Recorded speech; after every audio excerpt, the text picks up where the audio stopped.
satu-satunya upaya hukum terhadap Rocky Gerung hanya berdasarkan Undang-Undang ITE, yaitu dugaan pencemaran nama baik. Pengacara Hotman Paris turut berkomentar terkait pernyataan pengamat politik Rocky Gerung dalam kritiknya terhadap program Ibu Kota Nusantara atau IKN yang digagas Presiden Joko Widodo atau Jokowi.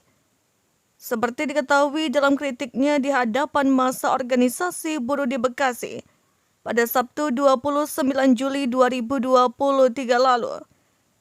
Rocky menyatakan bahwa Jokowi hanya memikirkan nasibnya sendiri hingga menyebut kata bajingan tolol.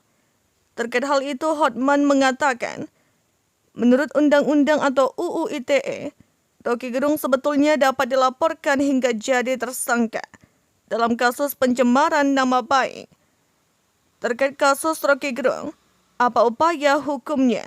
Apa sanksi hukumnya? Satu-satunya upaya hukum terhadap Rocky Gerung hanya berdasarkan Undang-Undang ITE, yaitu dugaan pencemaran nama baik, ujar Hotman di akun Instagram pribadinya. Dikutip pada Kamis 3 Agustus 2023. Namun lanjut Hotman, kasus pencemaran nama baik adalah delik aduan sehingga korban yang merasa dirugikanlah yang harus melaporkan langsung Rocky Gerung ke polisi. Dalam hal ini apabila Bapak Presiden merasa dirugikan, harus Bapak Presiden yang datang ke kantor polisi untuk membuat laporan polisi. Itulah SOP praktek Undang-Undang ITE sekarang ini, ungkap Hotman Paris. Hotman lantas menyinggung persoalannya dengan advokat Rasman Arif Nasution. Dalam kasus tersebut, dia melaporkan Rasman atas tuduhan pencemaran nama baik hingga Rasman dijadikan tersangka. Apa yang terjadi ini yang saya alami lebih parah lagi. Itu si Rasman memposting di Instagram menuduh saya melakukan kejahatan seks dan mempunyai kelainan seksual. Makanya saya pribadi yang melaporkan dia ke Mabes.